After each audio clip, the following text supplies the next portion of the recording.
Bonjour, je m'appelle Pierre-Marc Tremblay. Je suis de Montérégie, en fait, à la ville de Marieville, sur la rive sud de Montréal. Je suis propriétaire d'une ruche depuis peu de temps, en fait, de juin.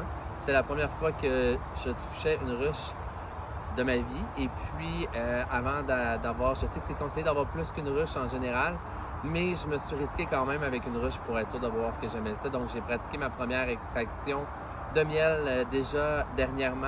Et puis, vous avez ici les traitements que je viens de faire la semaine dernière sur ma ruche avec l'acide formique. Je suis un amoureux de la biodiversité. J'ai planté plusieurs centaines de fruitiers différents sur le terrain. Donc, je m'inspire beaucoup de la conservation, de la permaculture. C'est un peu un principe de biodiversité générale que j'ai sur mon terrain.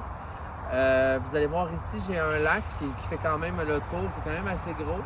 Et puis, on retrouve diverses grenouilles dans le lac et également des petits poissons. Et vous avez sur le terrain des couleuvres, j'ai des rainettes, différentes rainettes. Et puis, j'ai des animaux, j'ai des chèvres. Vous avez également les chevaux qui sont ici.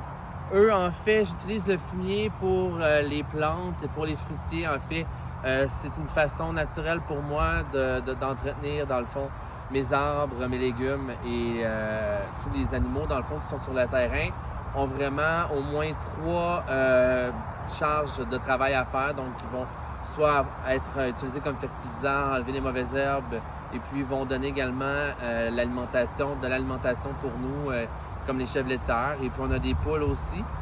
Nos poules, c'est des poules chantetlaires. Donc, les chantetlaires, c'est une poule patrimoniale qui vient du Québec. Ils n'ont pas de crête également. Et puis, moi, je suis un adepte de conservateur, encore une fois, de conservation.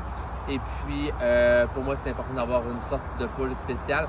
À long terme, ma vision, je viserais avoir une autosuffisance alimentaire.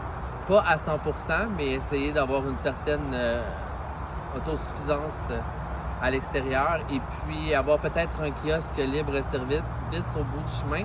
Mais je suis pas une personne qui veut partir quelque chose de gros, puisqu'en général, quand on va se concentrer sur quelque chose de immense, on perd la passion. Donc pour moi, c'est important de s'inspirer avec l'apiculture, d'avoir quelques ruches et puis d'avoir une diversité sur le terrain et de pas avoir un objectif visé de faire, mettons, OK, je fais juste une monoculture. OK, je fais juste une type de production. Je veux que ça soit ouvert à tous. Donc, merci et de m'avoir écouté.